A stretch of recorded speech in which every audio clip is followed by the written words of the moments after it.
Hello, everyone, and welcome to the Happiness Journey with Dr. Dan podcast, where every journey is worth living.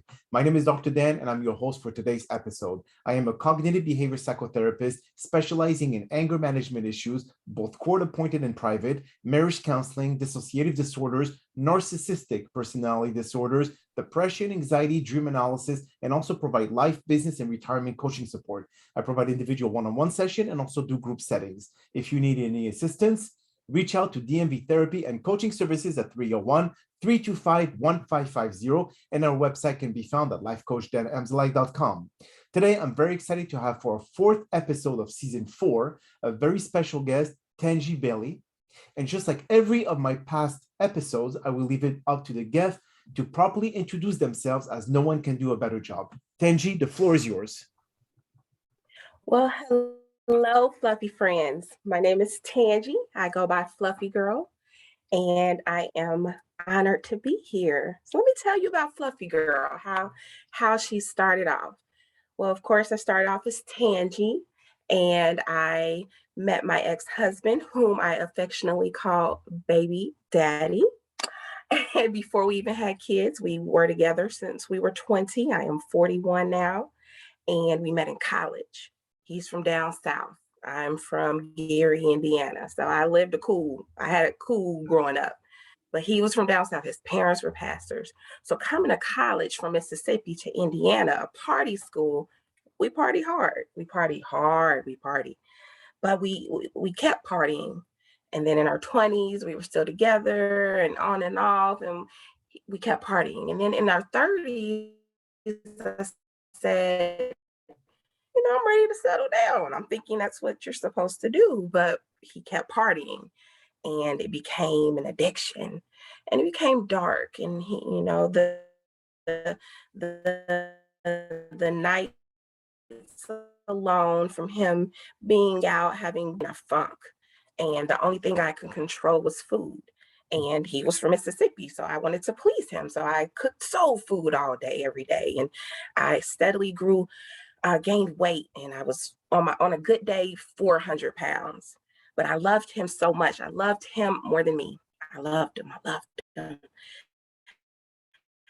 And so I just stuck through. I tried to love him through the addiction, hiding, not telling anyone, just living in it and covering up. And then we had a baby. Oh, I'm sorry. We got married, and then we had a baby. So I loved the baby now more than him. I still didn't love me. I loved him and the baby.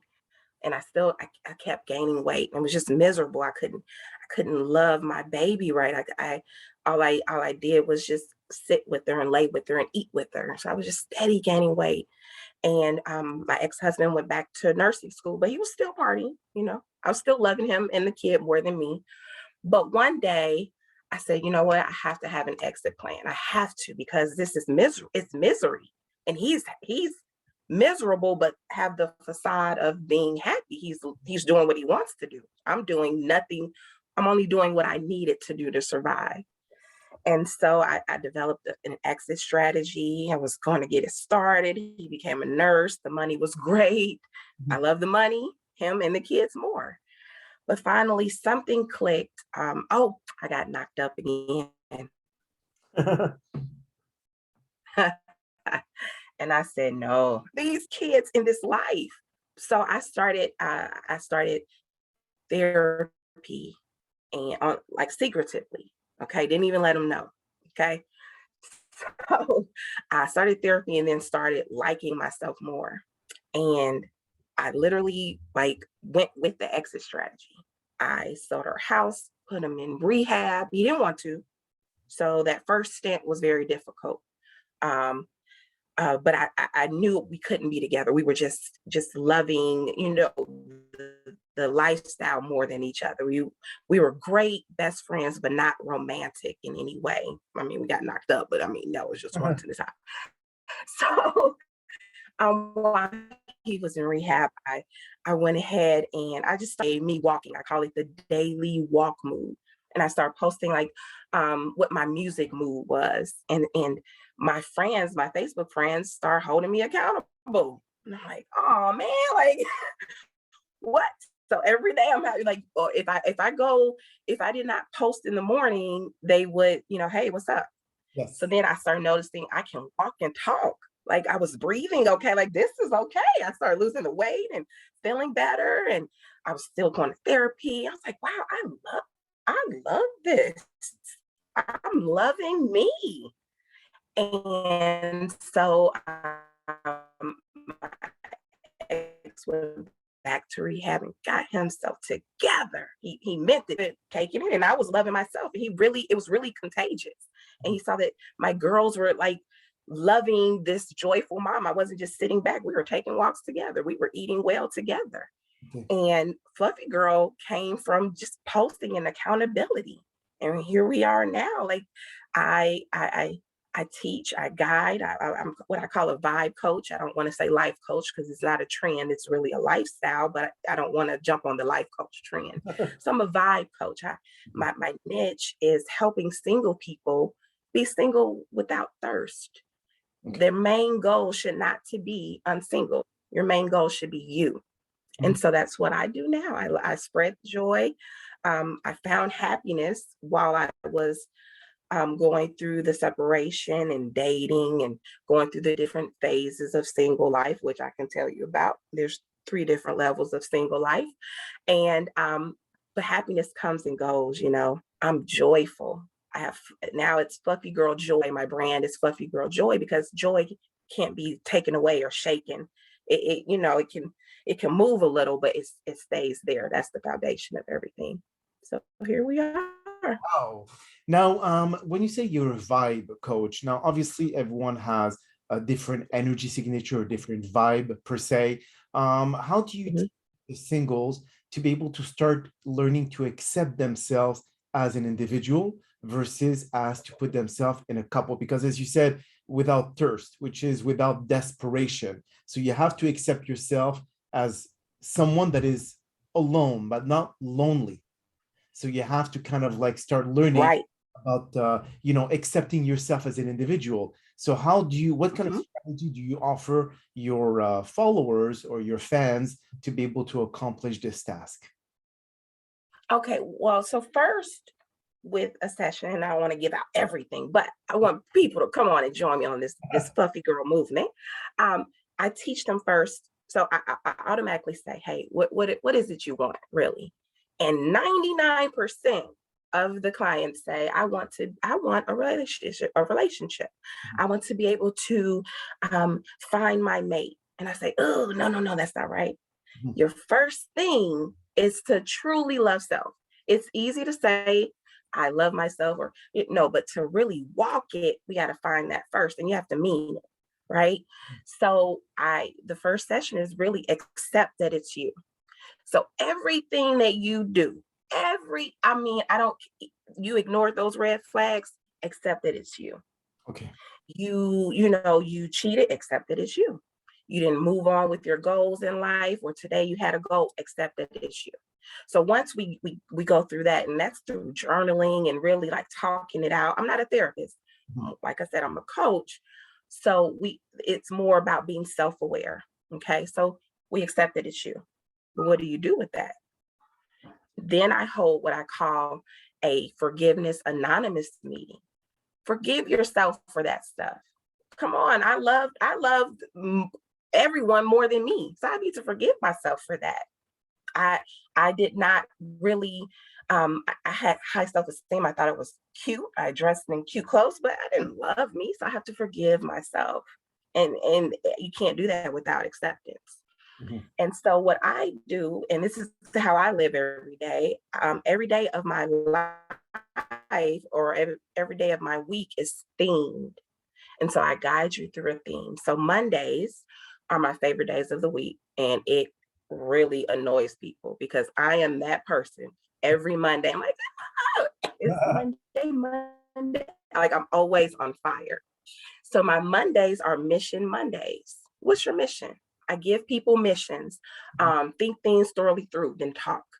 Listen to your elevator music. And what I mean by that is little things like now it's quiet. You think it's quiet, but I hear the cars, the traffic.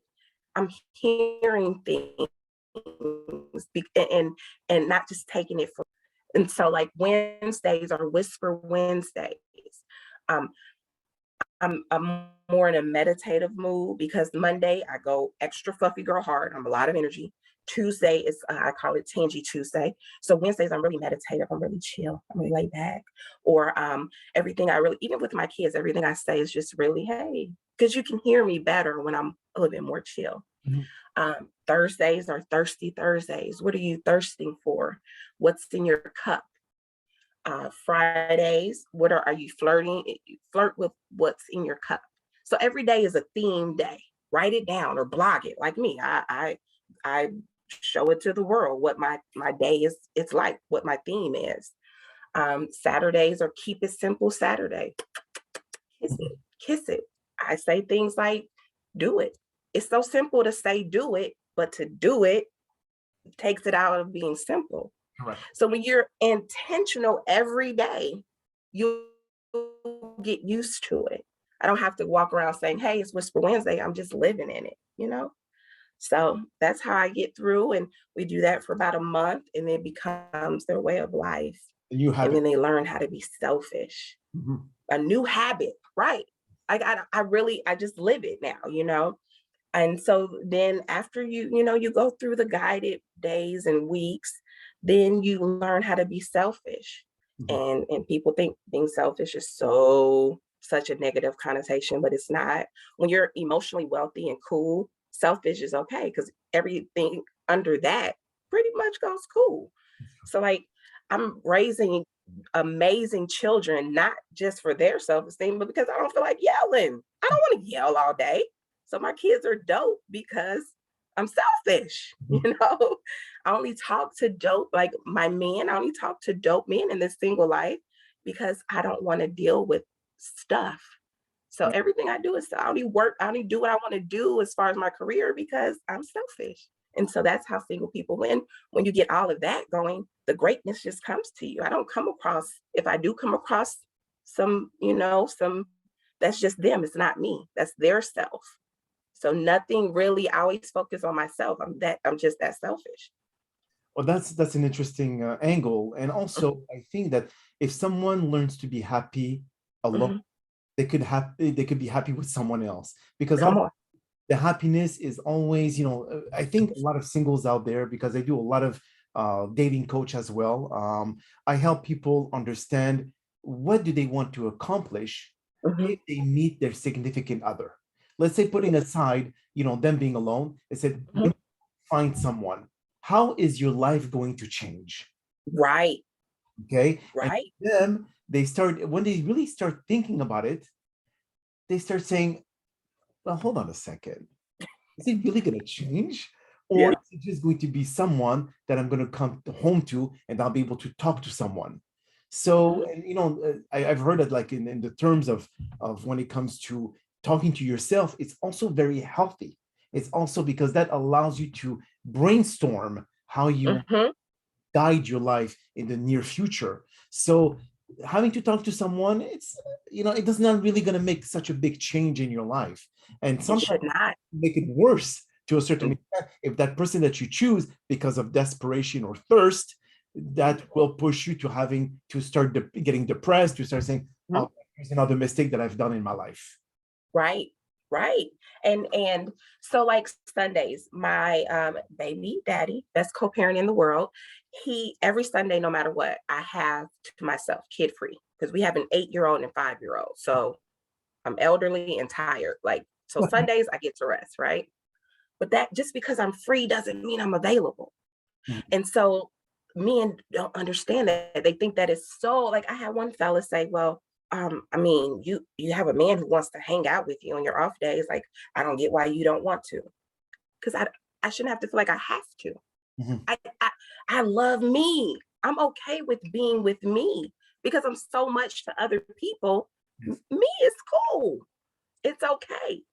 And if someone were to be added to my life, that's what it is. You're adding. Yes. You're not supplementing, it's not 50-50. I don't believe relationships should be 50-50. It's 100-100. And you do not dictate how I move or feel. But most people believe relationships are there for that. Yes. You know, if something goes awry, then they're down and out. And I've been there, I've done it, I've done that, you know, but it doesn't. I literally genuinely try to understand if a discussion or a debate gets heated or someone's in their feelings. I try to understand them, but then I also say, how did I contribute? Mhm. Back to self, because everything is self. But nothing, no one, no person, place, or thing now in the past 3 years affects me, because that's not self, unless it's something I've done to myself. Or if I've ignored or allowed someone to move me, because my batting average isn't 100, you know, I'm human sometimes, you know, because, but I still try to sit back and what I call it crock potting. I put everything in the crock pot and let it simmer and see how I focus on that. And Sundays are usually my days, but Mhm. I rarely am into it with people or argue with people now because I'm so selfish. Mhm. And if you can't accept that, I'm okay with that, because it's hard. It takes more strength to be this selfish, this self-aware, this loving, and this joyful. It's not the easiest thing, but it's the best thing. And it's hard for people to understand. And if you can't understand it, that you're just not meant to be in fluffy girl world. And that's okay. Sure. And also, I think people correlate selfishness with lack of empathy. It's not, it's completely different. And this is what people have to really start understanding, that it's not because you're selfish that you don't feel people's emotion and sympathize with them. And that's Mhm. where I can see that why people will say, well, selfish, this is such a negative Yeah. attribute of an Hmm. individual and not something that you should look at it as something positive. And I think Right. being selfish, it's being selfish of your time, not selfish as not caring for anybody else. It's because my time is mine. My time is for me to be able to regain the energy so I could start being Monday and having that boost of confidence and that Yes. you call it the theme. What do you call it on Monday? Mission Monday. Mission Monday. Okay, so you have a Hmm. mission on Monday to be able to make sure that the week will go as smooth as possible. So people Right. really understand, if people need a break at work, for example, the 15 minutes after every Hmm. you take that break because you want to like either take a snack or whatever to get some sugar in to be able to get another boost of energy for the next 4 hours. So why don't you do that for in your week? Take Right. Sunday or that Saturday or that Friday, whatever it is, and get your energy back. Hmm. And I tell parents that as well. One thing that people are like shocked about, in the mornings, like I said, I have an 8-year-old and 5-year-old. I get myself ready first before I wake them up. It's little things like that. That's selfish, right? But when you say it like that, it's like, oh, well, that's kind of selfish and smart. I wake up first, whatever I need to do, scroll on TikTok or scroll Facebook, breathe, put on my music, then get myself all the way together and get them ready. It's little selfish things like that that really makes my day. And then I can wake the girls up. They I wake them up with a tickle party. I'm not rushing them because Yes, I take that exactly. selfish time, That's correct. because I'm setting the mood for two other people as well. That's correct. And I So use the yeah, best being example. selfish is okay. Mhm. Actually, I use the one best example to everyone when it comes to talking about this topic, where if let's say you're in a plane and there's decompression of the cabin and Mhm. the mask falls off, you have to put the mask on your own first before you can Right. put it on your kids. So that does show that it has to be selfish. But how good are you if you're Mhm. no oxygen? How can you help others? You just can't. Right. You have to Right. replenish your energy, replenish your soul, your mind before you can go and help others do the same. So I Right. approach makes sense, and people like I think they click when I tell them that, or I create Yep. a metaphor to let them know that this is what's happening when you're in an airplane. Mhm. Why don't you do it when you're on Earth Right. While you're on earth. Right. If as well? and I say this a lot. If I don't love me, I can't love he, she, or thee. And again, I know it sounds cliche, but it really is the best, and it's very contagious. Mhm. Everyone around me, because again, I'm selfish, even my squad, even my friends, people I, converse with every day, they're eating it and they're becoming selfish. And I love it. I love being around selfish, self-love, self-aware people because what else? We don't have to worry about each other. You only have to worry about yourself. And because I'm good, I have no worries. And the empathetic thing really, because people say, well, you just don't care. And it's not that I don't care. No, I don't care. If I care so much, I'm stressing with you, but I can understand you. And that is a big difference. I don't care so much to the point where it's moving me, because I have things to deal with. Like you said, with the week, the main reason I do Mission Mondays is because Tuesday or Wednesday, Thursday may try to shake me, Mhm. but I don't want to be, craving for Friday because I'm all messed up. You start off good in your week. When it shakes you, you're shaking with it, Mhm. you know. So yeah, selfish is okay. And also, Selfish. you don't want to absorb someone else's negative energy, because this is what people want to dump their misery Mhm, on others. That's why they say misery attracts misery. mhm, Have a tendency to be able to say, well, if I'm miserable, then make everyone be on that same misery mhm, boat. And we all gonna go to mhm. whatever destination that is, which is a hole in the middle of the ocean. But the reality is, yes, this approach into looking at how you perceive your own life, how you want to grow, how you want to be able Mhm. to succeed and all, sometimes the path for that to happen has to be a lonely path. It Yeah. has to be like a path where you find yourself, you find who you are as an individual, your potential, your skill set to be able to Mhm, reach destination. And not everyone's going to be in the same path as you. mhm. You know? And that's okay. Able to navigate life alone if that's needed. And that's why I Mhm. think coaching with singles will give them the tools to be able to start understanding what's really important in life is themselves. Because if they cannot love themselves, how can they be able to be of any help to others? Right, right. And COVID really, the pandemic really, I thrived during the pandemic. Mhm. That's when I came up with the best, the best thoughts and feelings, and I really did it. I never was bored. I don't get bored. Even now, even I can, you know, um, be in a club or a bar. I don't get bored if I'm by myself. I go to the movies by myself. Um, and I don't require entertainment from friends or whomever because I am my own. But with single people, I try to guide them through the three stages of being single. In the first stage is being single as a consequence. Someone cheated or it just didn't work out, and that's not really by choice.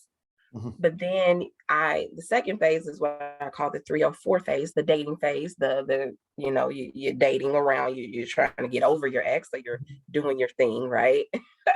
But in that, instead of just living in that and thinking, I'm just gonna wild out, like you can see from different people what you will accept or not accept. Like in that stage is where I learned how, what I don't like in people, Mhm. or what could bring something out of me.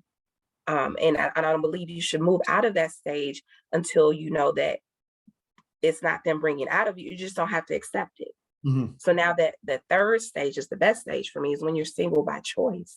Yes. You're okay with being single. Mhm. And people think, single people think, well, I'm dating someone, I'm going to date that one person. And, and we're going to, I'm auditioning for this role of being their person. No, but when you're still in that second phase then. But Mhm. when you're single by choice, you're dating to connect, Yes. if you choose to date. So I do connecting. I don't, my energies go for the right reasons. Or if not, I don't have to date anyone. I like having the choice. I'm never lonely. I don't, I'm not in bed like, "Oh, I just want someone to snuggle me." No, yeah. If I do, you can make a call. So single by choice is the best. It's the best to be in. You're okay with it. So whenever you find your king or queen, you're ready. They're ready for you too. They got to be ready for you. One of my requirements is you've had to have therapy Mhm. because that's just a major requirement for me. I don't want anyone who I have to coach. I don't want one of my clients. I Mhm. don't want to teach you how to love you. Mhm. You have to be able to love yourself in order to be in the fluffy girl movement. So But when we see in relationship or even in the dating phase, when people say, be careful with the red flags, okay? Mhm, One really, as you can see, we focus too much on the negative in a relationship instead of mhm, focusing a lot on the positive, which is green flags. A lot of people mhm, talk about the green flags. They only talk mhm. about red flags. If he does this, be careful, leave. If he acts Right, this way, be careful, leave. If we enter people mindset that they're going to be too focused on looking for the negative in a relationship, mhm, how can the relationship actually thrive? right. That means you're not ready Mhm. because that's all you're looking for. You Yes. know, the red flags will appear if they but don't go looking for them or having such a long list of what your red flags are because people are going to be people. I Yes. have a friend who if someone doesn't call them within the day, then that's a red flag. And it's like, wow, we have a life. Like there shouldn't be a time limit, Yeah. you know. Or I have a friend who sees green flags and everything. Oh, he called me today or excited about little things. Oh, he told me I was pretty or or he we actually went out to dinner. Well, that's normal. I'm not going to congratulate something that's normal. Yes. So Yes. everything isn't a red flag and everything isn't a green flag either. Mhm. Some things are just that's just what it's supposed to be. When you love yourself, you know that that's the norm. Yes. For me, I don't look for red flags. Like I said, one of my requirements is therapy. If they haven't received therapy, I don't call it a red flag. It's just not compatible. Mhm. That's the one. Because even someone who's had therapy can still have some flaws. I Mhm. don't, and the green flag of therapy doesn't necessarily put them number one, but then anything that happens, it's not like a, well, that you need therapy, so everything doesn't have to have a title, like just be. Some Yes. things you just let ride, it'll come out eventually. Mhm. Oh, everything comes out. Everything comes out. Definitely. Yeah, Just give enough time and you'll know, you'll experience. So if anyone wants to use your services, Tanji, how they can find you? sure. I am definitely on Facebook. I'm having fun with TikTok, which is so amazing because I was anti TikTok, but Facebook, they're your friends. But TikTok is people who don't even know you and just click with you. So I'm loving that. TikTok, everything is under Fluffy Girl Joy. I have YouTube where most of my Mission Mondays are on YouTube. I just acquired a manager because I'm seeing that Fluffy Girl is a real brand. So imposter syndrome was real for me. Mhm, like I really just said, I'm just doing what people do every day, blog. But no, people want to wear Fluffy Girl. People want to, sign up for podcasts or sign up for vibe coaching. So I'm on YouTube, Fluffy Girl Joy at Gmail. You can literally find me by Googling Fluffy Girl Joy. beautiful, beautiful. Well, Tenji, that is all the time that we have for today's podcast. I really do appreciate you taking the time out of your very busy schedule to join us. And thank you again for participating and inspiring our many listeners with your incredible story. Now, we hope that you have all enjoyed today's episode. And I'm very excited about the many upcoming guests that we have scheduled for season 4 of the Happiness Journey podcast, filled with inspirational stories just like the one that you listened today. Now, here are some concluding words of wisdom. When we let fear be our master, we cannot be happy and free as a butterfly. But when we choose to trust the journey and embrace love and joy, we are free to fly. The acronym FEAR is just an illusion created by your mind that is uncertain about a future that has yet to happen. We have the tendency to anticipate worst case scenario and we imminently fear the outcome. No one has made us God to predict our own future and make changes that can ultimately create an alternate timeline to what we were originally set to live. So stop worrying and stop living, or I would say start living. Signs are everywhere to guide you in the right direction. My name is Dr. Dan Emzalag, and you may all keep pursuing your amazing journey in life.